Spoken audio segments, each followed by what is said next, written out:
자, 517페이지 바닥 면적이죠. 보시다시피 공법은 8주에 가지고는 시간이 좀 많이 부족합니다. 그래서 다음 주에 일단 수업이 없는데 다다음 주에 3월 8일 정도에 오시면은 자료가 하나 나올 겁니다.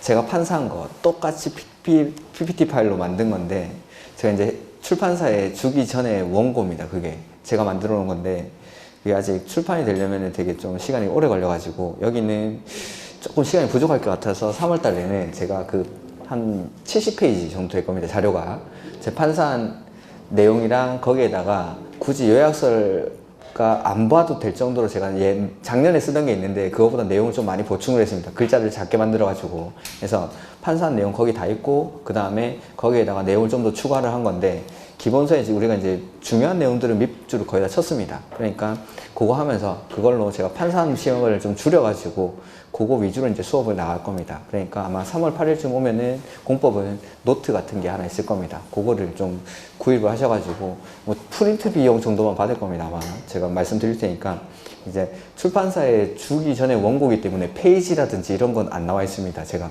거기 PPT에다가 페이지를 어떻게 넣는지 몰라가지고 저 박스 하나 그리는데 1시간 걸리던 사람인데 그걸 또 만들다 보니까 이제 또 이제 어느 정도로 만들 수 있게 되는데 뭐 그런 거 뭐 위에 첨자 아래 첨자 이런 것들은 출판사에 제가 다 맡기는 거라서 그냥 원고 그대로 드릴 겁니다. 그러니까 페이지는 따로 뭐 안 돼 있는데 아무튼 그거 볼 수 있게끔 그렇게 드릴 테니까 그거 가지고 제가 좀 수업 속도를 3월 달부터는 조금 빠르게 판서는 많이 좀 줄이도록 하겠습니다. 그래서 그거 보시면은 판서 내용 거의 다 있으니까 그런 것들로 하도록 하겠습니다. 이렇게 아무튼 자, 보면은 517페이지 바닥 면적 보시죠. 건축물의 각 층 또는 그 일부로서 벽, 기둥 그 밖에 이와 비슷한 구획의 중심선으로 둘러싸인 부분의 수평 투영 면적 이렇게 돼 있죠. 그러니까 아까 건물을 이렇게 잘라보면은 단면이 나왔었는데 이 외벽의 중심선으로 둘러싸인 부분 이거의 수평 투영 면적은 건축 면적이라고 하고 바닥 면적이라는 건 구획의 중심선입니다. 그러니까 뭐 우리 층을 잘랐다 그러면 뭐 복도가 있을 테고 그 다음에 뭐 501호, 502호, 뭐 그 다음에 503호, 그 다음에 뭐 승강기, 뭐 화장실 뭐 이런 것들 있겠죠. 이렇게 구획을 해놓은 벽이나 기둥으로 구획을 해놓은 중심선으로 둘러싸인 부분의 수평 투영 면적 이걸 바닥 면적이라고 합니다. 각 층이라든지 그러니까 자. 건물이 이렇게 직사각형으로 생겼으면은 어떤 층을 잘라도 다 이 바닥 면적이 똑같은데 건물이 뭐 이렇게 생겼다거나 하면은 각 층의 바닥 면적이 다 다르겠죠. 그래서 건축 면적은 건축물 중에서 가장 넓은 부분 그걸 건축 면적이라고 하고 바닥 면적은 층마다의 바닥 면적을 따로따로 구할 수 있고 또 503호의 바닥 면적, 501호의 바닥 면적 이런 것들 다 따로 구할 수 있는 게 바닥 면적입니다. 바닥 면적. 근데 역시 마찬가지 시험에 나오는 건 제외되는 부분 이게 시험에 나옵니다. 1번 보시면은 벽, 기둥, 구획이 없는 건축물은 그 지붕의 끝부분으로부터 1m를 후퇴한 선으로 둘러싸인 부분의 수평 투영 면적으로 한다라고 되어 있죠. 뭐 되게 중요한 걸 하나 했는데 여기 있구나. 그래서 자, 지붕이 이렇게 있고 그 다음에 기둥이 이렇게 있습니다. 이거 건물입니까? 네, 지붕이 있고 기둥이 있으니까 지붕과 기둥 또는 벽이 있는 거 그게 건축물이었죠. 그러니까 지붕이 있고 기둥이 있으면 건물입니다. 그러니까 벽이나 기둥 같은 걸로 구획이 안 돼 있죠. 이런 건물들은 바닥 면적을 산정할 때 지붕의 끝부분으로부터 1m씩을 들어옵니다. 들어와서 이 부분으로 둘러싸인 부분의 수평 투영 면적 이걸 건축물의 바닥 면적이라고 합니다. 이렇게 지붕의 끝부분으로부터 1m씩 그 다음에 2번 이런 것들은 시험에 많이 나왔죠. 별표. 건축물의 노대등의 바닥은 노대등 이게 우리가 막 흔히 부르는 베란다, 발코니 그겁니다. 노대등 이걸 이제 한자로 쓰면 노대등 이렇게 하면 노대. 난간등의 설치 여부와 관계없이 노대등의 면적에서 노대등이 접한 가장 긴 외벽에 접한 길이의 1.5m를 곱방값을 뺀 면적을 바닥 면적에 산입한다. 그러니까 아파트 같은데 이렇게 있으면은 실내 공간이 있을 테고 앞에 발코니 같은 게 있겠죠. 이렇게 요걸 이제 노대등이라고 하면 노대. 자, 이 노대등의 면적은 바닥 면적에 산입을 할 때 노대등의 면적에서 여기를 2m라고 하고 여기를 10m라고 한번 해보죠. 그러면 노대등의 면적이 얼마죠? 20제곱미터. 노대등의 면적에서라고 돼 있죠. 여기서 빼줍니다. 노대 등이 접한 가장 긴 외벽의 접한 길이 요거죠. 10m에다가 얼마를 곱한다고 됐죠? 1.5를 곱하면 면적이 15제곱미터 되죠. 요걸 빼서 남는 5제곱미터만 바닥 면적에 산입을 하겠다라는 겁니다. 그러니까 노대 등이 접한 가장 긴 외벽에 1.5를 곱한 것만큼은 바닥 면적에서 빼주는 겁니다. 이렇게. 그래서 바보 아니고서야 이 노대 등의 길이를 길게 할 필요가 없는 거죠. 1.5m까지만 딱 해주는 거기는 공짜로 쓰는 거니까. 이렇게 1.5m까지는 바닥 면적이 제외되니까 여기는 1.5m를 하고 차라리 바깥쪽으로 0.5m를 더 빼느니 안쪽에다가 0.5m를 더 넣는 게 훨씬 낫겠죠. 이렇게 발코니 넓다라고 자랑하는 것보다 전용 면적이 넓다라고 자랑하는 게 훨씬 더 아파트가 잘 팔릴 테니까. 그래서 집에 가서 누워보시면은 노대 등의 면적 이게 딱 1.5m밖에 안 나옵니다. 대부분이. 그러니까 뭐 기분 공공시설 같은 걸 기부 체납한다든지 하면서 광폭 발코니 이렇게 광고하는 데가 있습니다. 그런 데서는 이 기준을 완화해주면서 1.7이나 1.8m까지 완화되는 경우가 있는데 대부분 완화받지 않는 것들은 1.5m를 넘지 않습니다. 발코니가. 요까지를 빼주니까. 이렇게. 그 다음에 필로티나 그 밖에 이와 비슷한 구조의 부분은 그 부분이 공중의 통행이나 차량의 통행 또는 주차에 전용되는 경우와 공동주택의 경우에는 바닥 면적에 산입하지 않는다. 필로티 부분. 바닥 면적에서 빼준다는 거죠. 근데 그냥 무조건 빼주는 게 아니라 공중의 통행이나 차량의 통행, 주차에 전용되는 경우와라고 되어 있죠. 그러니까 일반적인 건축물에서는 공중의 통행이나 차량의 통행, 주차에 전용될 때 빼준다라는 거고 공동주택은 필로티 부분은 무조건 빼주겠다라는 겁니다. 바닥 면적에서. 그래서 거기다가 공동주택 아파트 가보면은 자전거 보관함 같은 것들, 벤치 갖다 놓고 이렇게 하는 거죠. 바닥 면적 빼주니까. 필로티 같은 거 설치해가지고 그런 공간으로 쓰는 겁니다. 이렇게. 그 다음에 승강기탑, 계단탑, 장식탑, 다락 이런 것들. 뭐냐면은 건물이 이렇게, 요거는 이제 아까는 평면도였는데 이제 요거를 건물로 바꿔보죠. 여기 이제 식표면이면은 승강기탑, 계단탑, 장식탑 이런 것들. 요 위에 조그만 그 튀어나오는 요 부분. 요겁니다. 승강기탑, 이 승강기 모터 같은 거 들어가죠. 그 다음에 거기 승강기탑, 계단탑. 이 옥상에 올라가는 계단, 요 입구가 여기 있는 거죠. 계단탑. 그 다음에 장식탑 이런 것들. 승강기탑, 계단탑, 장식탑. 요거는 아예 바닥 면적에서 빼버립니다. 얘네는. 그 다음에 다락인데 다락은 밑줄 하죠. 다락 층고가 1.5m, 경사지붕은 1.8m는 바닥 면적에 산입하지 않습니다. 그러니까 승강기탑, 계단탑, 장식탑까지를 끊으셔야 됩니다. 끊으시고 요거는 아예 바닥 면적에서 빼주는 거고 다락의 경우에는 층고가 1.5m까지 근데 경사지붕일 때는 1.8m까지는 바닥 면적에 산입하지 않습니다. 이게 무슨 말이냐면 그게 제일 많이 볼 수 있는 게 복층형 오피스텔 가보면 제일 많이 보입니다. 자, 복층은 이렇게 해가지고 여기 층의 일부를 나눠서 쓰는 거죠. 이 위에 부분이 다락입니다. 다락. 복층에서 이 위에 부분. 이 층고가 1.5m를 안 넘으면 바닥 면적에서 빼준다는 거죠. 즉, 요것만 바닥 면적에 산입을 하는 겁니다. 나중에 이제 연면적을 배우면은 연면적은 각 층 바닥 면적의 합계를 연면적이라고 합니다. 근데 나눠 쓰는데 요 밑에 있는 노란색 부분만 바닥 면적이 산입되고 요거는 따로 바닥 면적에 산입되지 않는 겁니다. 그러니까 바보 아니고서 자 이렇게 나눠 쓰는데 이게 만약에 층고가 1.5m가 넘는다. 높이가. 그러면은 이 층의 바닥 면적은 이것뿐만 아니라 이것까지 다 더해야 됩니다. 그러면 그만큼 층수는 낮아지겠죠. 용적률에 나중에 구할 때. 그러니까 요거를 1.5m를 안 넘게 공짜로 쓰게끔 하는 거죠. 그래서 복층형 오피스텔 올라가 보면 기어다녀야 되죠. 이게 층고라는 건 바닥부터 위층 바닥 구조체의 윗면, 그러니까 요 사이 공간을 뛰어넘어서 위층 바닥까지입니다. 위층 바닥까지. 실제 높이는 내가 쓸 수 있는 높이는 1.3m가 채 안 됩니다. 이렇게. 그래서 복층형 오피스텔에 올라가 보면 기어다니는 거죠. 근데 이걸 1.5m 이상한다. 그러면 이 바닥 면적도 바닥 면적에 포함을 시킵니다. 근데 경사지붕일 때는 1.8m죠. 이걸 많이 볼 수 있는 데가 그 신축 빌라 같은 데 가보면은 자 1층, 2층, 3층, 4층 짓는데 요새 짓는 빌라들은 대부분 이렇게 경사지붕으로 짓습니다. 왜냐하면 이 경사지붕 높이를 1.8m 이하로 해가지고 여기를 바닥 면적에 산입되지 않게끔 분양할 때는 이거 복층형으로 분양하는 거죠. 분양할 때는. 그러니까 2층, 3층, 뭐 1층에는 필로티로 해가지고 주차장을 쓰고 여기는 상가내주고 2층, 3층, 4층 같은 거 그냥 분양하고 4층은 이 경사지붕으로 만들어서 여기를 다락으로 만들어 버리는 거죠. 다락으로 만들었는데 1.8m면 그래도 중간 부분은 꽤 높죠. 근데 외곽지 이쪽에 약 옆으로 가면은 낮아지긴 하지만 여기를 최대 높이를 1.8m 이하로 해버리면은 요 바닥 면적을 공짜로 쓰는 겁니다. 그러니까 용적률에는 손해를 안 보고 이만큼을 더 높게 지을 수 있는 거죠. 그러면서 요 최고층을 2층으로 복층으로 분양을 해가지고 돈은 더 버는 거. 이렇게 신축 빌라드 가보면 대부분 이렇게 경사지붕으로 해놓죠. 이렇게 쓰려고 하는 겁니다. 그 다음에 중간에 이런 건 됐고, 하나, 둘, 셋, 네 번째 줄. 옥상, 옥외 또는 지하에 설치하는 물탱크, 기름탱크, 냉각탑, 정화조, 도시가스 정화기 이와 비슷한 것. 이런 것들. 그러니까 옥상,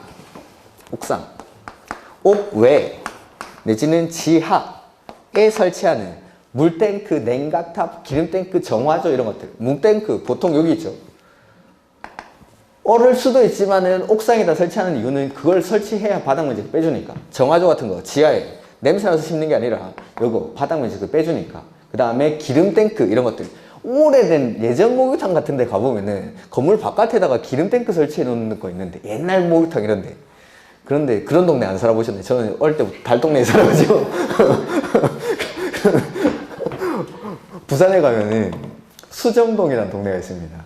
최고의 달동네인데 여러분들이 많이 아는 달동네는 감전마을 그런 거 있죠. 그 어린 왕자 있고 막 그 사진 찍는데 그런 건 달동네도 아닙니다. 그런 거는 제가 살던 수정동에 비하면 거기는 그나마 정비를 할 만한 달동네니까 어린 왕자 갖다 놓고 벽화 심고 해가지고 막 사진 찍으러 오죠. 제가 살던 그런 수정동 같은 데는 그런 벽화로 도저히 회복이 안 되는 그런 달동네입니다. 그런 데 가면은 목욕탕 바깥에다가 기름탱크 같은 걸 설치해 놓은 데 있습니다. 이런 것들. 그러니까 옥외, 옥상, 옥외, 지하, 옥내로 들어가면 안 된다 이런 것들. 물탱크, 기름탱크, 냉각탑, 정화조, 도시가스 정화기 이런 것들. 이렇게. 그 다음에 5번 이런 것들도 시험에 자주 나오는데, 공동주택으로서 지상층에 설치한 기계실, 전기실, 어린이 놀이터, 조경시설, 생활 폐기물 보관함.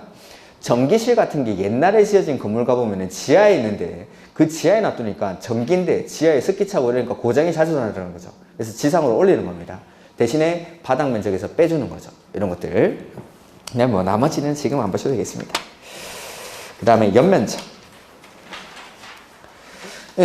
각 층 바닥 면적의 합계를 연면적. 1층의 바닥 면적, 2층의 바닥 면적 이거 다 더하면 연면적이라고 하는데, 용적률 산정할 때에는 다음의 면적은 제외한다. 밑줄. 용적률 산정할 때 제외되는 거. 요거는 국계법에서 제가 한번 했습니다.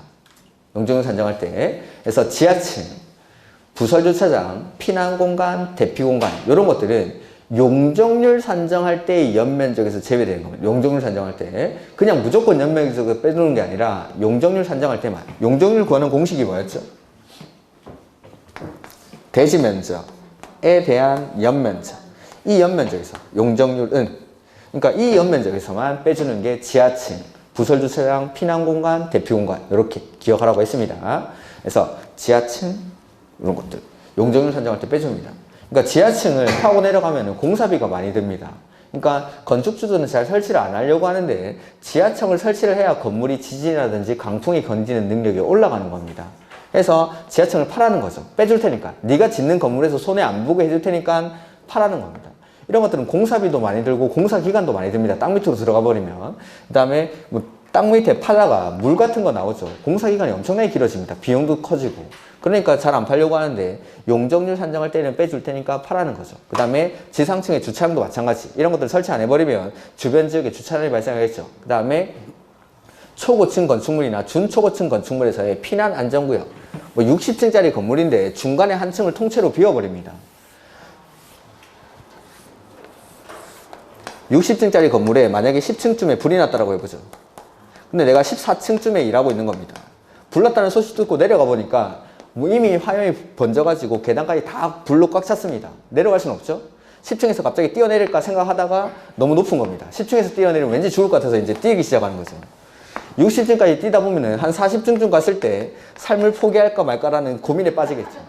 이런 것들을 방지하기 위해서 건물 중간쯤에 건물 전체 층의 2분의 1이라든지 아니면 뭐 30층 안에 이런 데다가 건물 통째로 한 층을 비워버립니다.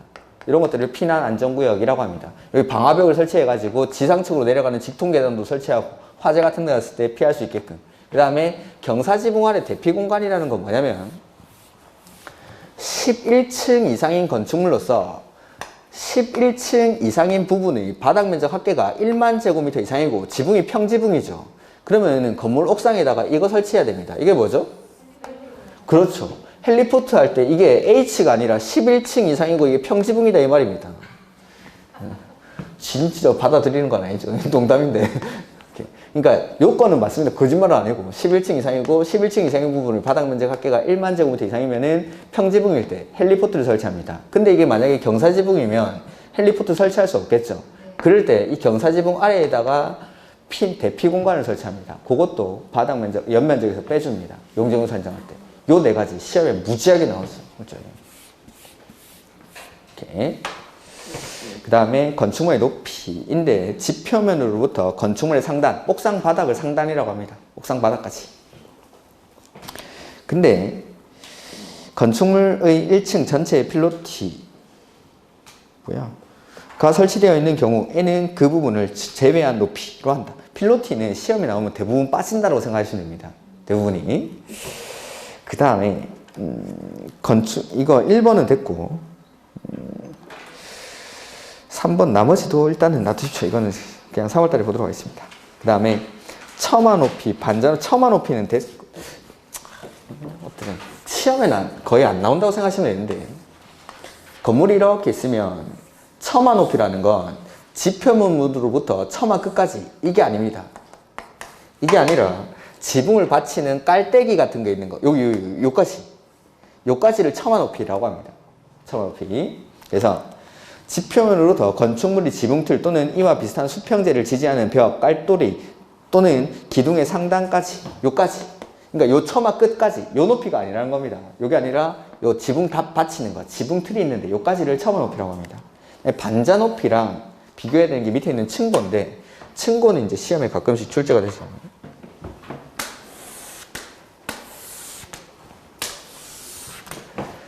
여기 3층, 여기 4층. 자, 층고부터 말씀드리면은 층고라는 건 방의 바닥 구조체 윗면, 여기서부터 위층 바닥 구조체 윗면, 이게 층고입니다. 층고. 이게 층고. 근데 우리가 흔히 층고라고 부르는 거는 요거죠, 요거. 요게 반자 높이입니다. 반자 높이. 요 우리 위에 이거 하얀색 있죠? 요걸 반자라고 그래요. 반자. 그러니까 요거 뜯으면 위에 뭐가 있죠? 이것도 천정인데 이거 뜯으면 위에 뭐 달리죠? 어디 가니까 쥐가 나 있나는데요. 어느 동네 사는지 모르겠는데. 배선이라든지 그 하수관 같은 게 천장 위에 지나다닙니다. 그걸 가리기 위한 걸 반자라고 그럽니다. 그러니까 방의 바닥부터 요거까지 이걸 반자, 우리가 흔히 층고라고 부르는 건 반자 높이고 층고라는 거는 방의 바닥 구조체 윗면부터 위층의 바닥 구조체 윗면까지 윗 아래 나오면 절대 안 됩니다. 올해 시험에 아래 해가지고 틀렸죠. 작년에도 윗 했는데 올해 아래로 이렇게 바꿨죠. 그러니까 방의 바닥 구조체 윗면부터 위층 바닥 구조체 윗면까지 요걸 층고라고 합니다. 그러니까 층고라고 하는 거는 요거 뚫고 올라가야 되죠. 천장을. 그 다음에 층수인데 일단은 놔두시고 거기 맨 밑에 줄에 보죠. 층의 구분이 명확하지 아니한 건축물은 그 건축물의 높이 4m 미추 마다 하나의 층으로 보고 건축물의 부분에 따라 층수가 다른 경우에는 그중 가장 많은 층수 있죠. 그러니까 어디서 보니까 5층이고 어디서 보니까 3층인 거죠. 이쪽에서 보니까 5층, 이쪽에서 보니까 3층입니다. 이 건물은 5층짜리 건물입니다. 가장 많은 층수. 그 다음에 층의 구분이 명확하지 않은 건물, 뭐 잠실 주경기장 이런 것들. 건물은 맞죠. 층의 구분이 명확하지 않죠. 그건 높이 4m마다. 아니면 층고가 엄청 높은 교회 그 종교시설 같은 거라든지 실내 체육관, 공연장 이런 것들은 높이 4m마다 한 개의 층으로 봅니다. 층의 구분이 명확하지 않을 때만. 층의 구분이 명확하다라면 층고는 얼마든지 관계없습니다. 층의 구분이 명확하면 상관없지만 명확하지 않을 때만. 이렇게 건축법은 여기까지 보도록 하겠습니다. 건축위원회 이런 거 안 봐도 됩니다. 그 다음에 주택법 가보죠.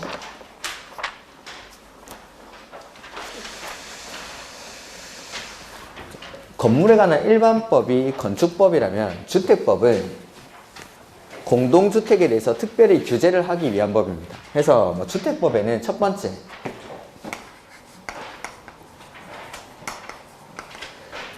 용어의 정의가 나옵니다. 용어의 정의. 주택법에서만 쓰는 용어들이 있습니다. 이 주택법에서는 용어의 정의에서 반드시 한 문제가 나옵니다. 한 문제 내지는 두 문제가. 그래서 뭐 중요한 것들이 국민주택이라든지 국민주택 규모, 아니면은 뭐 주택을 구분하는 것들, 이런 것들. 그 655페이지 펴시면입니다. 건축법 뒤에가 주택법이니까 저 색깔로 표시가 되어 있죠. 그 다음에 뭐 세대 구분형 공동주택, 도시형 생활주택, 이런 것들이 주요 개념들입니다. 그 다음에 두 번째, 이제 아파트를 지어야 됩니다. 건설. 요 건설에는 첫 번째, 등록이라는 게 나옵니다. 등록.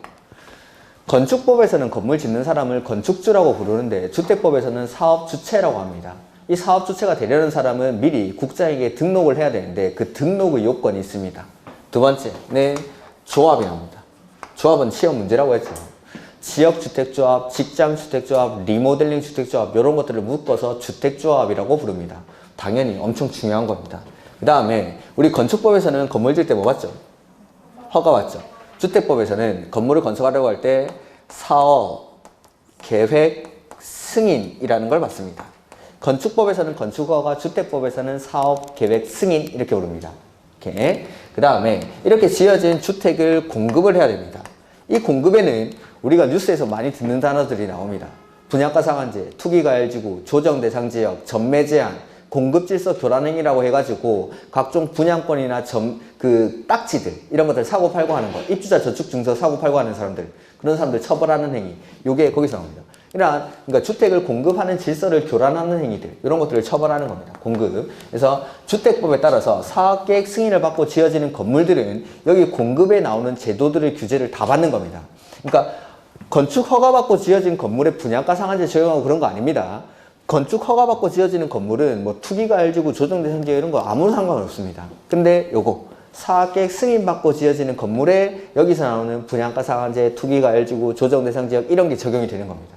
이런 게. 그 다음에 자금인데 예전에는 통장들이 청약통장이 청약예금, 청약부금, 청약저축 이런 식으로 막 나눠져 있었는데 그게 너무 복잡해서 지금은 주택 청약 종합저축 하나로 통합을 했습니다. 그래서 이건 시험에 잘 안 나오긴 하는데 개정사항이 좀 있긴 한데 그거는 책으로 한번 확인하도록 하고 여기서 나올 만한 게 마지막으로 나오는 채권인 주택 상환사채라는 게 있습니다. 자금. 사업주체가 주택 건설 자금을 마련하기 위해서 이 채권을 발행을 할 수가 있습니다. 이런 것들. 이 주택법의 내용입니다. 오늘 아마 용어의 정의 정도 할 수 있을 것 같은데 그 전에 사업계획 승인은 한번 보죠. 우리가 아까 건축 허가 받을 때 허가받고 착공을 하죠. 착공할 때는 공사 계획을 신고해주고 그 다음에 공사가 완료되면은 뭐 받았죠? 사용 승인 받았죠. 주택법에서는 건축 허가 대신에 여기 뭐 받죠? 사업 계획 승인을 받는 거. 사업 계획 승인. 그 다음에 나머지 착공 신고하고 공사가 완료가 되죠. 이것까지는 똑같은데 사용 승인을 건축법에서 받았다면 주택법에서는 이걸 사용 검사라고 합니다. 사용 검사.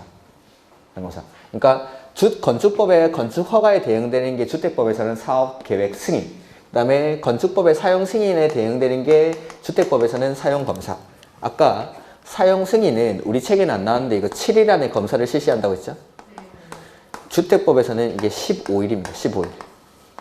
이거 14일로 내면 다 틀립니다. 14일 아니면 15일. 그 다음에 아까 허가 받고 나서 착공 얼마나 했죠? 2년. 안에 안 하면 허가를 취소하여야 한다. 하여야 한다. 할 수 있다 아니고 하여야 한다. 여러분 시험 합격할 수 있습니다. 그러니까 하여야 돼요. 공부를 하여야 한다. 그 다음에 사업계획 승인 받고는 5년 안에 착공을 해야 됩니다. 이거는 한 번에 짓는 건물의 개수가 많죠. 아파트 단지죠. 그러니까 착공할 때 준비기간도 길어진다라고 생각하시면 됩니다. 그러니까 보통 건축법에서 나오는 숫자들보다 조금 늘어납니다. 여기서 2년인데 여기는 5년. 근데 여기는 5년 안에 착공 안 하죠. 취소할 수 있답니다.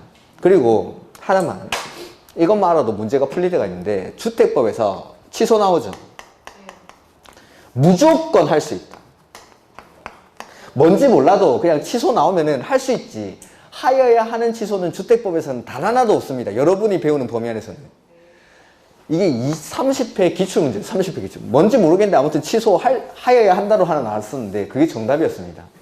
그러니까 주택법에서는 취소 나오면 무조건 할 수 있답니다. 그러니까 사학객승인 받고 나서 5년 안에 착공 안 하면 사학객승인을 취소하여야 한다 이렇게 나오는 거죠. 틀렸습니다.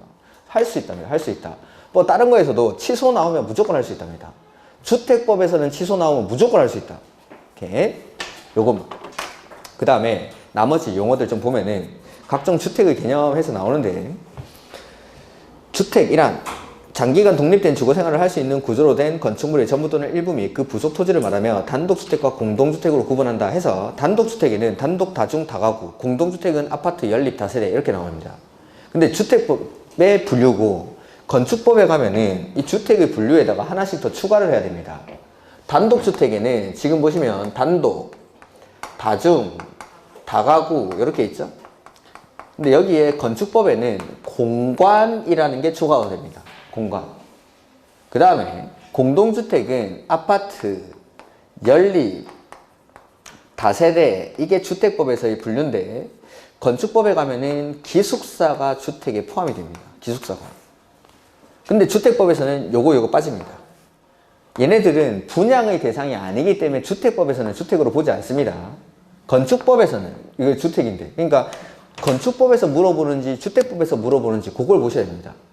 이렇게. 그래서 단독주택에는 단독, 다중, 다가구, 다중 같은 것들은 하숙집이라고 생각하시면 됩니다. 지금 상세 설명이 안 나와 있는데 요거는 건축법에 가면 나옵니다. 개정사항도 있고 하니까 그때 개정사항 설명드리면서 제가 상세한 주택의 개념을 볼 건데, 아파트는 주택으로 쓰이는 층수가 5개층 이상인 걸 아파트라고 합니다. 혹시 학개론 시간에 배웠습니까? 이런 거? 학개론 시간에? 안 배웠으면 제가 하죠. 뭐. 그 다음에 연립이나 다세대는 주택으로 쓰이는 층수가 4개층 이하여야 됩니다. 근데 이걸 바닥 면적을 가지고 구분합니다. 연립은 바닥 면적 합계가 660제곱미터를 초과하는 거, 다세대는 660제곱미터 이하인 거. 이렇게 해서, 그 다음에 여기도 다중이나 다가구에는 이런 면적 요건이 나오는데 일단 요거는 놔두겠습니다. 요거는 3월달에 하도록 하고, 여기도 뭐 다가구도 660주택으로 쓰는 층수가 4개층 이하, 3개층 이하로서 그 다음에 바닥면적 합계가 660제곱미터 이하이고 이런 게 있습니다. 19세대 이하로서 공동주택에 해당하지 아니하고 이런 것들이 있는데, 그거는 건축법에 가면 나오는 거니까 개정사항도 있고 해서 그때 개정사항을 공부하면서 보도록 하겠습니다. 그래서 주택의 분류. 그 다음에 4번에 준주택. 제발 시험 좀 맞춰주십시오 할 때 이런 거 냅니다. 준주택. 다음 중 준주택에 해당하지 않는 거. 올해는 조금 어렵게 나왔습니다. 그래서 준주택이란 주택 외의 건축물과 그 부속 토지로서 주거시설로 이용이 가능한 시설을 말하며 그 범위와 종류는 대통령령으로 정한다 해서, 기숙사, 다중생활시설. 이거 다중생활시설은 고시원입니다. 고시원. 그 다음에 노인복지주택. 그 다음에 오피스텔. 그래서 다음 중 준주택에 해당하지 않는 것. 노, 다, 기 이렇게 기억을 하시면 됩니다. 오피스텔, 노인복지주택, 다중생활시설, 기숙사. 기숙사는 주택법에서는 주택이 아니라고 했죠. 준주택이라는 건 주택은 아니지만 사람들이 대부분 주거의 용도로 활용을 하는 겁니다. 그래서 주택에 준해서 관리를 하겠다라는 뜻이죠. 그게 이제 준주택. 그래서 오피스텔. 이거 업무시설이죠. 업무시설. 오피스텔은 주택이 아니라 업무시설인데 사람들이 주거용으로 활용하니까. 그 다음에 노인복지주택. 그 다음에 다중생활시설. 이거 고시원. 그 다음에 기숙사. 이런 것들은 준주택에 해당합니다. 준주택. 그 다음에 국민주택이 나오죠.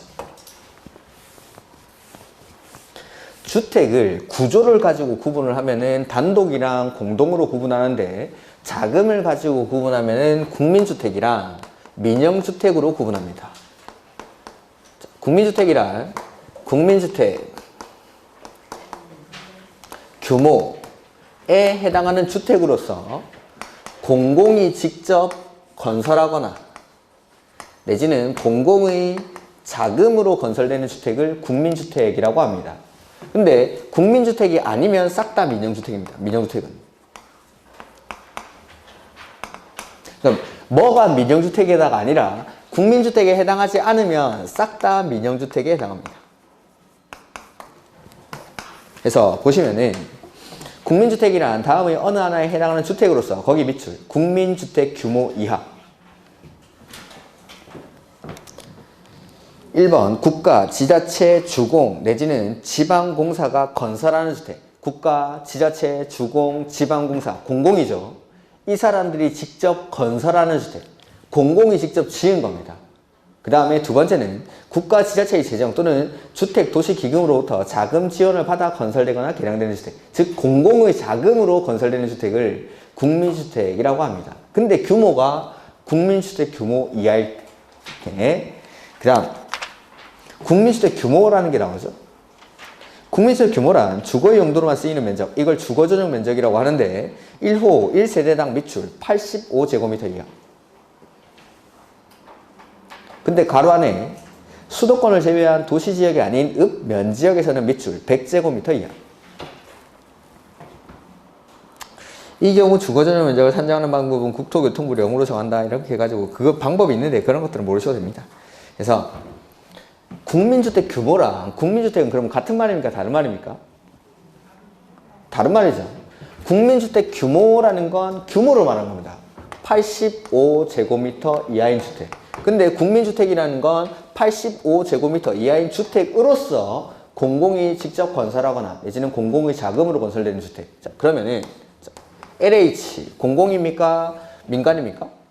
공공이죠. LH가 주거전용 면적 110제곱미터의 주택을 건축했습니다. 이거는 국민주택입니까? 민영주택입니까? LH가 직접 건설했죠. 주거전용 110제곱미터로. 그러면은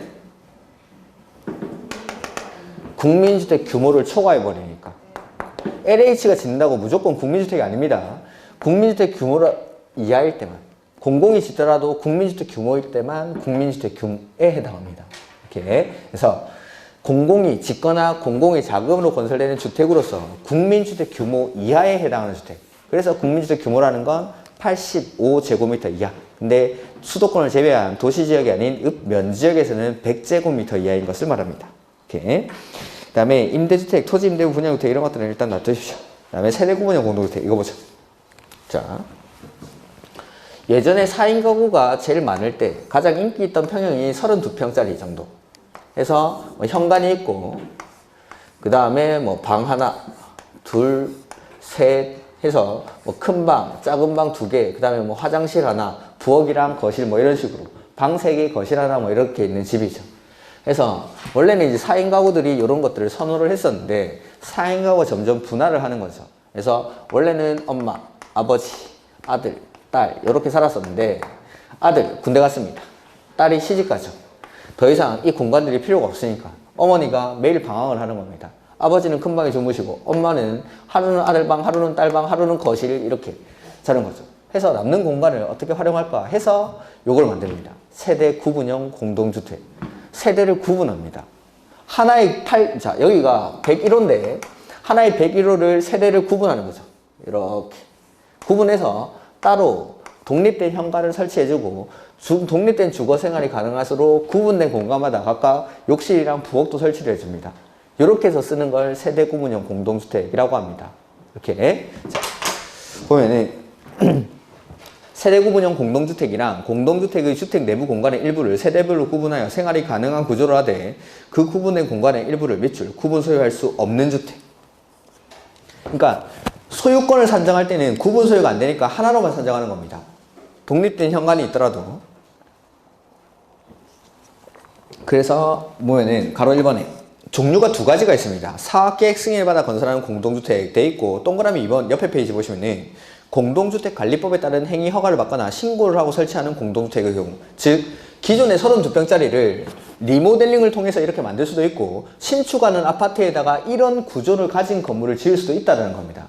신축하는 아파트에 짓는 게 동그라미 1번 사업계획 승인을 받아 건설하는 공동주택, 그 다음에 동그라미 2번에 있는 건 공동주택관리법에 따라서 허가나 신고를 하고 리모델링을 통해서 기존의 이런 아파트들을 쪼갠다 이 말입니다.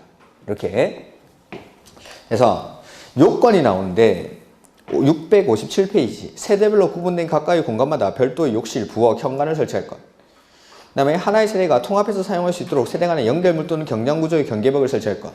자, 4인 가구가 분할을 해서 일단은 나머지 공간을 임대를 주는 거죠. 근데 아들이 군대 갔다 오는 겁니다. 딸내미 시집 갔다가 돌아오는 거죠. 그러면은 통합해서 사용할 수 있어야겠죠. 그래서 여기에는 완전히 치는 게 아니라 경량구조의 경계벽이나 연결문을 설치해서 필요할 때는 하나의 세대가 통합해서 쓸 수 있도록 합니다. 그 다음에 독립된 주거 생활이 가능해야 됩니다. 그러니까 요새는 이제 신혼부부들이 결혼을 하면 부모님이랑 같이 살고 싶어 합니까? 따로 살고 싶어 합니까? 따로 살고 싶어 하죠. 같이 살면 여러 가지 불편한 점이 많더라는 거죠. 그러니까 여자분들도 요새는 맞벌이 부부가 많다 보니까 밤에 늦게 퇴근하는 경우가 있는데 밤에 들어오면은 띠띠띠띠 누르면은 시어머니가 여기 현관에 있다가 이제 와? 이렇게 물어보는 거죠. 주말 되면은 평일에 막 너무 힘드니까 늦잠도 자고 싶고 설거지도 쌓아놓고 싶은데 같이 살면 그런 게 안 되는 겁니다. 그래서 띠띠띠띠 해도 안 들리게 독립된 현관을 설치를 해주는 겁니다. 그 다음에 이제 설거지 쌓아놓으라고 부엌이랑 욕실도 따로 설치해 주는 거죠. 이런 것들을 세대 구분형 공동주택. 근데 이런 주택이 편한 장점이 뭐냐면 필요할 때는 애를 바로 옆에 와가지고 맡기고 어디 나갈 수가 있는 겁니다. 이거 선호하죠. 이거 되게 이렇게 필요할 때는 이제 반찬 가지러 가고 이럴 때는 이제 가고 이제 퇴근할 때는 눈치 안 보고 띠띠띠 할 수 있고 이렇게. 그 다음에 그래서 세대별로 구분된 각각의 공간마다 욕실, 부엌, 현관을 설치해요. 현관은. 그 다음에 필요할 때는 통합해서 사용할 수 있도록 경량구조의 경계벽이나 연결물을 설치할 것. 그 다음에 세대 구분형 공동주택의 세대수 밑줄하시고 공동주택 전체 세대수의 3분의 1. 거기 밑에 아닌데 거기 메뉴에 거기 위에 잘못 보셔야 되는데 메뉴에 있는 박스에 동그라미 디귿 그 위에 디귿 세대수가 전체 세대수의 3분의 1. 그 다음에 세대별로 구분된 각각의 공간의 주거전용 면적 합계 비율. 역시 전체 주거전용 면적의 3분의 1을 넘지 않을 것. 세대수도 3분의 1, 면적도 3분의 1. 요거는 신축하는 아파트에다가 지을 때의 요건입니다. 근데 2번. 요거는 이제 리모델링 하는 겁니다. 리모델링. 공동주택관리법에 따른 행위 허가를 받거나 신고를 하고 설치하는 공동주택인데 마찬가지 기획. 구분된 공간의 세대수는 기존 세대를 포함해서 두 세대 이하. 그러니까 쪼개긴 쪼개는데 기존 세대를 포함해서 두 개죠. 그러니까 기존 거 하나 쪼개지는 거 하나 이렇게로만 막 세 개로 쪼개고 이런 건 안 됩니다. 두 개로만. 그 다음에 위에랑 거의 똑같은데 세대별로 구분된 각각의 공간마다 별도의 욕실, 부엌, 구분 출입문을 설치할 것. 그 다음에 세대분용 공동주택의 세대수 비출. 세대수는 전체 세대수의 10분의 1 비출. 그 동 세대수의 3분의 1. 위에랑 이 세대수 요건이 좀 다르죠. 위에는 세대수도 3분의 1, 면적도 3분의 1. 근데 여기는 리모델링 하는 거에는 전체 세대수의 10분의 1까지만 할 수 있고 그 동 세대수의 3분의 1까지 이런 주택으로 리모델링을 할 수가 있다라는 겁니다. 이렇게. 그 다음에 리을은 그냥 참고로 읽어보시면 되고. 이렇게. 여기는 이제 면적 요건이 따로 없죠. 면적 요건이 없는 이유는 기존의 걸 리모델링을 하니까 면적은 필요가 없는 겁니다. 세대수만 제한을 하는 거죠. 이렇게 기존의 걸 리모델링 하는 거니까 따로. 그 다음에 가로 2번에 위 1에 따라 건설 또는 설치되는 주택과 관련해서 주택 건설 기준 등을 적용하는 경우 세대 구분형 공동주택의 세대수는 그 구분된 공간의 세대수에 관계없이 밑줄 하나의 세대로 선정. 그러니까 아까 위에 보면은 이거 구분된 공간은 구분 소유할 수 있습니까? 없습니까? 없죠. 소유권을 따로 구분 소유할 수 없습니다. 소유권도 하나로 산정하고 세대수도 구분된 강관에 관계없이 하나의 세대로 산정을 합니다. 다만 독립된 주거 생활을 할 수 있는 구조로 만들어주는 겁니다. 이렇게 여러 가지 불편한 점을 없애기 위해서. 그 다음에 도시형 생활주택 이런 것들도 뭐 중요하죠. 우리 이제 밖에 실무를 하시는 분들은 이걸 많이 뭐 도생 이렇게 줄여서 있습니다. 도생. 그래서 도시형 생활주택이라는 건데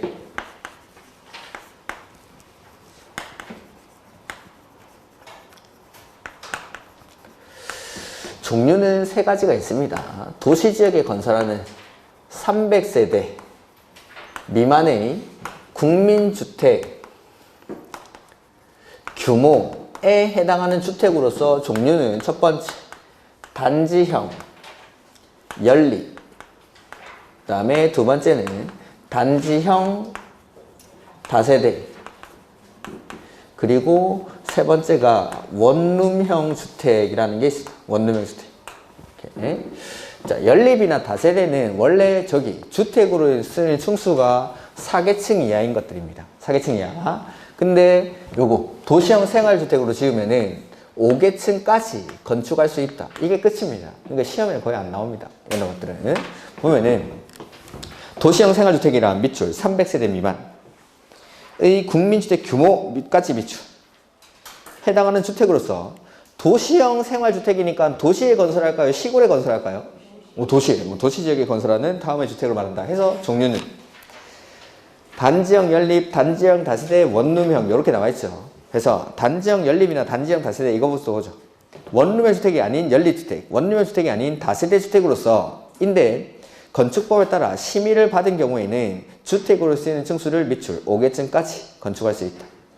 그러니까 이 도시형 생활주택이라는 건 왜 공급하냐면 도시지역에서 주거생활이 불안정한 계층들에게 주택을 공급을 늘려주기 위해서 이 도시형 생활주택이라는 개념을 만들어내고 이걸로 지을 때는 여러 가지 혜택을 줍니다. 일단은 요거 층수를 완화해주죠. 그 다음에 원룸형 같은 경우에는 주차 대수 같은 걸 완화해줍니다. 그 도시지역에서 주거생활이 취약한 계층들이 대표적으로 어떤 사람들이 있죠? 청년층 1인 가구들. 그 다음 신혼부부들 이런 사람들 해서 단지형 연립이나 단지형 다세대는 흔히 빌라라고 부르는 거라고 생각하시면 됩니다. 빌라. 그 다음에 원룸은 말 그대로 원룸. 그래서 신혼부부들 아파트 사기 힘들지 그러니까 빌라 사서 결혼해 이 말이죠. 그 다음에 1인 가구들 고시원에 처박혀 있지 말고 원룸으로 나오라는 거예요. 원룸에. 이렇게. 제가 또 고시원에 아주 오래 살아봐서 사람 살 때 아니죠. 원룸. 네? 이런 것들 신혼부부라든지 1인 가구들에게 주거 생활을 좀 안정시켜주기 위해서 이 도생이라는 개념을 만들어내는 겁니다. 이렇게. 그래서 원룸형 주택 보면은 다음의 요건을 모두 갖춘 주택 해서 세대별 주거전용 면적은 밑줄 50제곱미터 이하. 이 원룸형 주택의 요건이 나옵니다. 시험에는. 자, 아까 도시형 생활주택은 원칙적으로 규모는 국민주택 규모 이하면 되죠. 그러니까 85제곱미터 이하면 되지만 원룸형 주택의 경우에는 50제곱미터 이하여야 됩니다. 50제곱미터. 그 다음에 세대별로 독립된 주거생활이 가능하도록 욕실, 부엌을 설치를 해야 되고 욕실과 보일러실을 제외한 부분은 원룸이니까 하나의 공간으로 구성할 것. 다만 밑줄 30제곱미터 이상일 때 에는 2개의 공간으로 구성할 수 있다. 투룸으로 할 수 있다 이 말이죠. 그 다음에 혼자 사는데 땅 밑에 묻으면 외롭습니다. 그래서 지하층에는 세대를 설치하지 아니할 것. 그래서 최근에 지어지는 원룸들 보면은 지하층이 없습니다. 예전에 지어지는 다가구 주택이나 이런 데나 막 반지하 이런 게 있는 거지. 최근에 지어지는 원룸들 보면은 다 1층에 이제 필로티로 해가지고 주차장 반주 만들죠. 그 다음에 1층에 남는 공간은 뭐 가게라든지 이런 거에 세주는 경우도 많습니다. 그 다음에 원룸들이 보면 2층, 3층, 4층 이런 데 위치를 합니다. 지하로 내려가지 않습니다. 대부분이 도생으로 짓기 때문에 그렇습니다. 도생으로 짓기 때문에. 그래서 최근에 지어지는 원룸들이 이렇게 지하층에 세대가 없는 이유는 도생이기 때문에 지하층에는 세대를 설치를 못합니다. 도생으로 지을 때는. 이렇게. 그 다음에 가로 2번. 하나의 건축물에는 도시형 생활주택과 그 밖의 주택을 함께 건축할 수 없다. 밑줄. 그러니까 도생으로 지으면 여러 가지 혜택을 주는데 도생과 도생 아닌 주택을 함께 지으면 혜택을 같이 받는 겁니다. 그러니까 원칙적으로는 도생과 도생 외의 주택 요걸 같이 지을 수 없게끔 합니다. 원칙은. 근데 예외가 인정되는데 예외는 원룸형 주택에서만 예외를 인정합니다. 원룸형에서만. 그래서 원룸형 주택과 85제곱미터를 초과하는 주택 한 세대를 같이 지을 때 요건 됩니다. 요건. 이게 뭐냐면 원룸을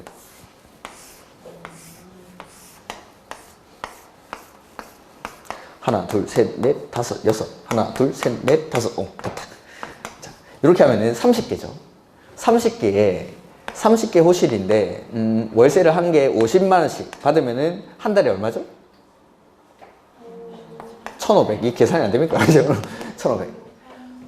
한 달에 월세를 1,500씩 따박따박 받는 사람들, 이런 사람들 뭐라 부르죠? 부자라 부르죠. 부자. 제 꿈인데 이게. 그래서 매일 아침 일어나가지고 여기 101호에 가는 거죠. 월세네. 좀 싸게 해가지고 현금으로 받는 겁니다. 그리고 저축 하나도 없이 그날 다 쓰는 거죠. 그날. 두 번째 날은 102호 가서 받아가지고 그날 다 쓰고, 이게 은퇴하고 나서 이런 거 갖다 지어가지고 아침마다 월세 받으러 가서 그날 다 쓰는, 이게 꿈인데 이게 근데 이런 집주인들이 원룸의 주택은 주거전용 면적이 50제곱미터 이하야 되죠.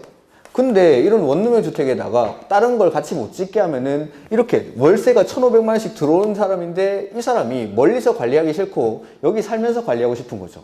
이런 부자가 50제곱미터 안에 아버지, 부인, 아들, 딸 이렇게 같이 살 수가 없으니까 이런 사람들 주인집 하나는 같이 짓게 해주겠다라는 겁니다. 이런 집에. 그런 것들이죠. 85제곱미터를 초과하는 주택 한 세대 지을 때. 그 다음에 두 번째는 거기 동그라미 이번에 준주거지역이나 상업지역. 제가 준주거지역, 상업지역 묶여나오면 뭐라고 했죠? 역세권, 1인 가구가 많이 사는 곳. 이런 데서는 원룸의 주택의 공급을 늘려주기 위해서 원룸의 주택과 도생 외의 주택을 함께 건축할 수 있게 해줍니다. 그러니까 위에 85제곱미터를 초과하는 한 세대 짓는 거, 주인집 하나 짓는 건 용도 지역에 관계없습니다. 어디든지 한 개 짓는 거는 같이 지을 수 있습니다. 근데 원룸의 주택이랑 도생 외의 주택을 함께 짓는 건 여기 1인 가구들이 많이 사는 준주거지역, 상업지역, 역세권에서만. 이렇게 어쨌든 예외가 인정되는 건 원룸형 주택에서만 예외를 인정합니다. 원룸형에서만. 이렇게. 그래서 1번에 원룸형 주택 밑줄 하시고 동그라미 1번에 85제곱미터를 초과하는 주택 한 세대 밑줄. 85제곱미터 초과 밑줄 하시고 그 다음에 이번에 준주거지역 상업지역 밑줄 그리고 원룸의 주택 밑줄 하시고 도생 외의 주택을 함께 건축하는 경우. 그래서 1번에는 세대수가 한 세대로 제한되지만 용도지역은 관계없습니다. 어디든지. 그 다음에 두 번째는 준주거지역이나 상업지역에서만 원룸형 주택이랑 외의 주택 함께 지을 수가 있다라는 거. 그 다음에 하나의 건축물에는 원룸형 주택이랑 도생, 단지형 연립과 단지형 다세대 이런 것들도 함께 지을 수가 없습니다. 원룸의 주택으로 지었을 때 가장 큰 혜택이 주차 대수를 완화를 해줍니다. 주차 대수를. 근데 이 법을 만든 사람이 착각한 거죠. 요새는 집은 없어도 차는 다 들고 있는데 이 주차 대수를 완화해줘 버리니까 원룸촌 가보면은 골목길마다 막 주차가 엄청 많이 돼 있죠. 주차 대수를 완화해 세대당 1대가 한 대가 안 됩니다. 여기는. 그러다 보니까 이런 것들을 같이 지어버리면 이런 사람들 빌라인데 이런 사람들은 차가 있겠죠. 이런 사람들까지도 이런 혜택을 받아버리니까 이런 것들은 같이 못 짓게 합니다. 원룸의 주택이랑 단지형 연립, 단지형 다세대를. 그러니까 도생과 도생 외의 주택도 함께 지을 수가 없고 원룸의 주택이랑 단지형 연립, 단지형 다세대도 함께 지을 수가 없습니다.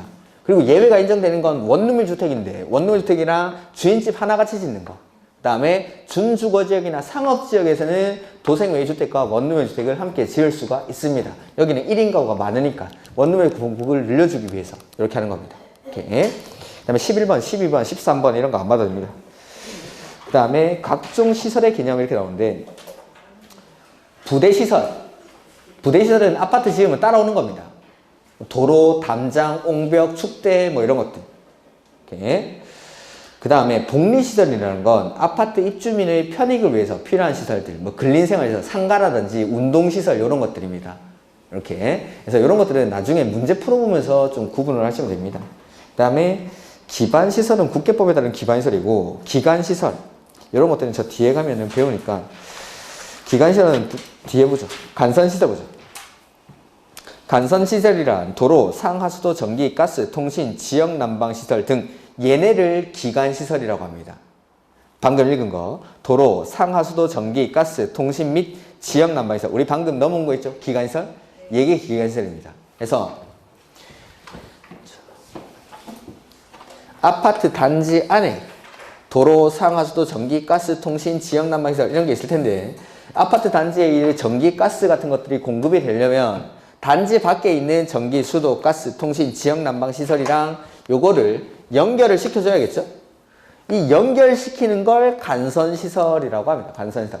단지 안에 있는 기간시설과 단지 밖에 있는 같은 종류의 기간시설을 연결시키는 걸 간선시설이라고 합니다. 다만 중요한 게 그 뒤에 밑줄 가스, 통신, 지역 난방시설은 안의 시설도 간선시설입니다. 안의 시설을 포함한다고 되어 있으니까 가스나 통신, 지역 난방시설은 단지 안에 있어도 간선시설로 취급합니다. 이걸 왜 구분하냐면 돈 내는 사람이 다릅니다. 돈 내는 사람. 설치 비용을 부담하는 사람이 단지 안에 있는 건 원래 사업하는 사람이, 단지 밖에 있는 건 이걸 공급하는 사람이라든지 의무자가 다 다릅니다. 근데 이거 간선시설일 때는 사업 주체가 원래는 부담을 합니다. 간선시설일 때는. 그러니까 간선시설이냐 기간시설이냐에 따라서 이걸 돈 내는 사람이 다르기 때문에 이걸 구분을 합니다. 나중에 가면은 저 뒤에 가면은 이게 나오는 내용인데 그때 가서 좀 더 상세하게 말씀드리겠습니다. 그러니까 기간시설과 간선시설을 구분하는 이유는 단지 안에 있는 거랑 단지 바깥에 있는 거랑 돈 내는 사람이 다르니까. 근데 가스, 통신, 지역 난방시설, 가통지 이렇게 하죠. 가스, 통신, 지역 난방시설은 단지 안에 있어도 간선시설입니다. 얘네는 단지 안에 있어도. 그래서 단지 안에 있을 때 얘네들은 설치 의무자가 사업 주체가 아닙니다. 공급하는 자가 합니다. 공급하는 자. 혹시나 아파트 공사하는데 노가다라고 하는 그런 건설 업장에서 가보면은 공사 마무리할 때 통신 이거 사업 주체가 설치하는 게 아니라 KT에서 나와서 공사해주면 통신공사를 해줍니다. 그렇죠? 그래서 이거 공장 나면은 관리사무소에 전화하는 게 아니라 KT에 전화하죠. 통신시설 같은 거. 그 다음에 가스도 마찬가지. 가스공사에서 나와서 가스공사를 해줍니다. 공급하는 자가 설치를 해야 되기 때문에. 간선시설일 때는 설치 의무자가 달라집니다. 사업 주체가 하는 게 아니라. 그래서 이런 것들을 구별을 합니다. 그 다음에 사업 주체 뭐 이런 것들은 지금 안 봐도 되고. 그 다음에 각종 사업 대상 지역 이런 게 나오는데 661페이지 거기 주택단지 보죠. 661에. 주택단지란 주택건설사업계획 또는 대지조성사업계획 승인을 받아 주택과 그 부대시설 및 복리시설을 건설하거나 대지를 조성하는 데 사용되는 일단의 토지, 즉 아파트 단지입니다.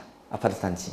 다만 다음의 시설로 분類된 토지는 각각 별개의 주택단지로 본다라고 되어 있죠. 그래서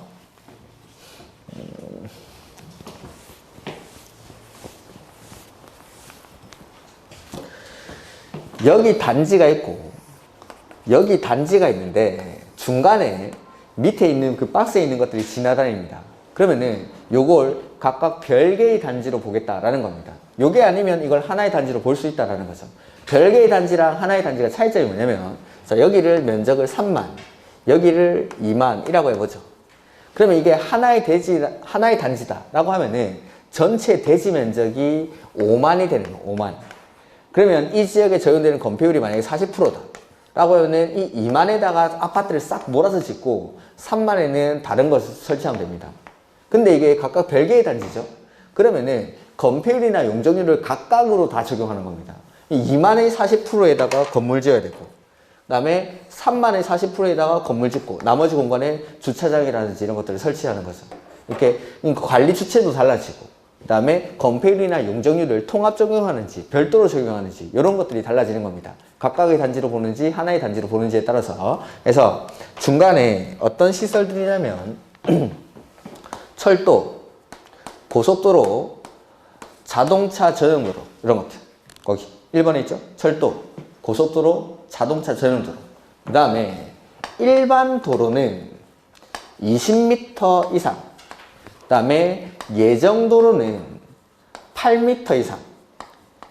이런 것들이 단지와 단지 사이에 있을 때는 이 단지를 각각 별개의 단지로 보겠다라는 겁니다. 이렇게. 그래서 뭐 시험 문제 18m의 일반 도로로 분리된 주택 단지는 각 하나의 단지로 본다 뭐 이런 식으로 지형을 출제를 합니다. 이렇게. 일반 도로는 20m 이상이죠. 예정 도로는 8m 이상. 이렇게 이런 식으로. 그 다음에 공구를 보시죠. 그 밑에 나머지는 안 보셔도 됩니다. 공구란 하나의 주택단지에서 착공신고 및 사용검사를 별도로 수행 및 저러죠.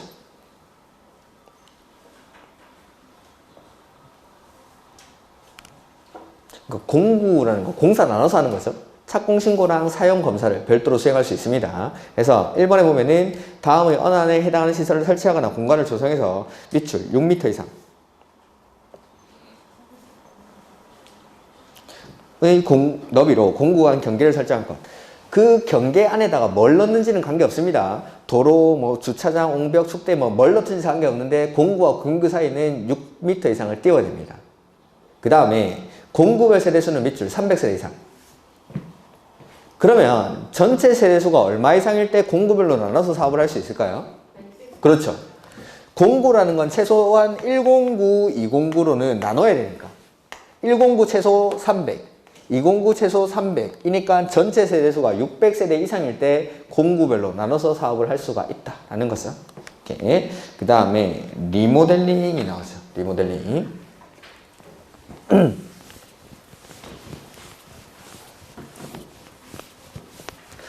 주택법의 리모델링은 크게 두 가지로 구분됩니다. 1번은 대수상, 그 다음에 2번은 증축. 원칙적으로 리모델링이라는 건 대수선하는 건데 이 증축할 때는 원칙이 아니기 때문에 요건이 필요합니다. 그래서 거기 보면은 리모델링이랑 건축물의 노후화 억제, 기능 향상 등을 위해서 다음의 어느 하나에 해당하는 행위를 말한다 해서 1번에 대수선 있죠? 요건 별말이 없죠. 그냥 하면 됩니다. 근데 증축형 리모델링을 할 때는 요건이 필요합니다. 그래서 2번, 3번이 증축형 리모델링을 말합니다. 2번, 3번에 나와 있는 게. 그래서 리모델링을 하기 위해서는 읽어가면서 하죠. 사용 검사일 또는 사용 승인일로부터 밑줄 15년이 지난 세 번째 줄에 나오죠. 15년. 그러니까 증축형의 경우에는 사용 검사나 사용 승인일로부터 15년이 경과할 것을 요건으로 합니다. 첫 번째. 그 다음에 공동주택을 각 세대의 밑줄 주거전용 면적을 그 밑에 줄에 30% 이내에서 30% 이내. 근데 가로 안에 세대별 주거전용 면적이 85제곱미터 미만 밑줄. 이럴 때는 40% 이내. 자, 면적은 원래는 30% 이내에서 증축이 가능한데 85제곱미터 미만인 것들은 40% 이내에서 증축이 가능합니다. 왜 그런지 보면은 자 42평짜리랑 24평짜리를 똑같이 아파트 단지에서 리모델링을 하는 겁니다. 자, 30% 증축하면 이거 얼마 되죠? 42에 30%, 3분의 1이면 대략 14평 정도 됩니까? 14평? 14평 정도 늘어나면은 56평 되는 겁니다. 근데 24평짜리는 3분의 1이 8평이죠. 똑같이 아파트 단지에서 리모델링을 했는데 여기는 14평 늘어났고 여기는 8평 늘어났죠. 작은 평수가 같이 손해를 보는 겁니다. 그래서 85제곱미터 미만인 것들은 40%까지 증축할 수 있게 해줍니다. 이렇게. 다음 세대수가 나올 겁니다. 세대수가 다음 페이지에.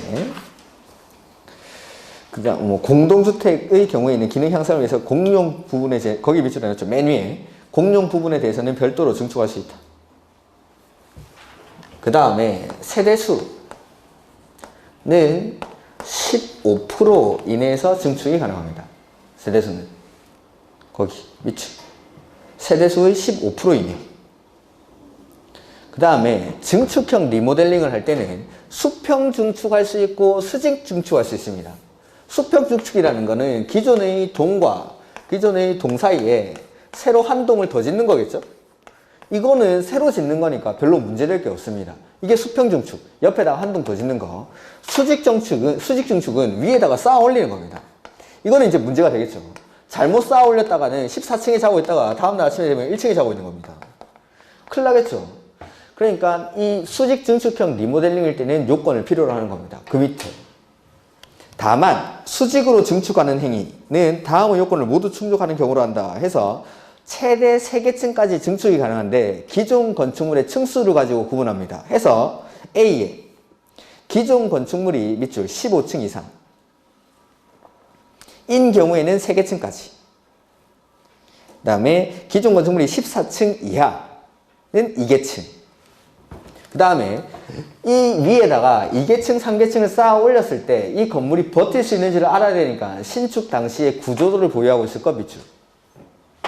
그래서 수직 증축형 리모델링의 경우에는 기존 건축물이 15층 이상일 때는 3개층까지, 그 다음에 14층 이하일 때는 2개층까지 증축을 할 수 있고 신축 당시에 구조도를 보유하고 있을 것. 지금 제가 써놓은 숫자 있죠? 요거 바꿔서 시험에 출제합니다. 요거 바꿔서. 그래서 증축의 경우 15년, 사용검사나 사용승인으로부터 15년이 경과해야 되고 면적은 30%까지 증축이 가능한데 주거전용 면적이 85제곱미터 미만인 것들은 40%까지, 세대수는 15%까지 증축이 가능하고 수직 증축의 경우에는 기존 건축물이 15층 이상일 때는 3개층까지, 14층 이하일 때는 2개층까지, 이걸 뭐 14층 이상일 때 뭐 이런 식으로 막 바꿔냅니다. 여기 있는 숫자들을 막 바꿔서 출제를 합니다. 용어의 정의에서 리모델링이 나오면. 그래서 이런 숫자들은 뭐 단순 암기사항으로 외워야 되는 겁니다. 이렇게. 그래서 이런 것들이 리모델링. 그 다음에 뭐 리모델링 기본계획은 뒤에 가면 나오니까 지금은 됐습니다. 그 다음에 주택 건설 사업자 등이 나오죠. 그래서 건축법에서는 아까 말씀드렸지만 건물 짓는 사람을 건축주라고 합니다. 근데 주택법에서는 사업주체라고 합니다. 사업주체. 그래서 거기 2번에 보면은 사업주체가 될 수 있는 사람들이 나오죠. 사업주체. 국가지자체, 그 다음에 주공, 지방공사, 그 다음에 민간 사업자들도 있습니다. 이런 사람들이 사업주체가 될 수 있는 사람. 그 다음에 등록이라는 게 나오죠.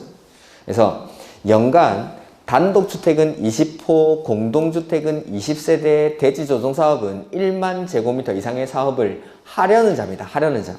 거기 위치를 하죠. 단독주택은 20, 공동주택은 20세대. 그 다음에 대지조성사업은 1만 제곱미터 이상. 밑에서 두 번째 줄. 1만 제곱미터 이상의 대지조성사업은 국장에게 등록해야 한다. 근데 가로 안에 제가 하나 안 읽은 게 있죠. 도시형 생활주택은 30세대 이상. 이게 등록의 요건입니다. 그러니까 내가 그냥 평소에는 뭐 조그맣게 주택 몇 개 짓던 그런 건설업자였습니다. 그런데 친구들끼리 모여가지고 야 우리 이제 회사를 좀 키워보자 하면서 올해는 단독주택을 한 30호, 50호 정도 지어보자 라는 계획을 세웠죠. 그럼 짓기 전에 그런 것들을 하기 전에 미리 국장에게 내가 사업주체가 되겠습니다 라고 등록을 해놔야 된다라는 거죠. 미리 이런 사업을, 이러한 규모의 사업을 하려는 사람은 미리 국장에게 등록을 해야 됩니다. 이렇게 연간 20호, 20세대 이런 것들이 등록의 요건. 이거 뭐 비등록 섭취 이런 것들도 있습니다. 이런 것들. 그래서 아까 말했던 거. 네. 건축법에서는 건축 허가받고 주택법에서는 사업계획 승인받고 이 정도만 구분하시면 됩니다. 제가 1, 2월 달에는 주택법을 거의 못했는데 3, 4월 달에는 좀 시간을 좀 빨리 해가지고 주택법까지 다 끝낼 겁니다. 그 다음에 농지법은 5월 달이나 6월 달쯤에 한번 할 겁니다. 이렇게. 그래서 이제 1, 2월 과정은 여유롭게 끝날 건데 여러분이 해야 되는 건 국계법을 해주셔야 됩니다. 제가 개발법이랑 정비법 하면서 계속 국계법 거 가져왔고 오늘도 아까 건축 허가 하면서 개발행위 허가 제한 또 봤죠.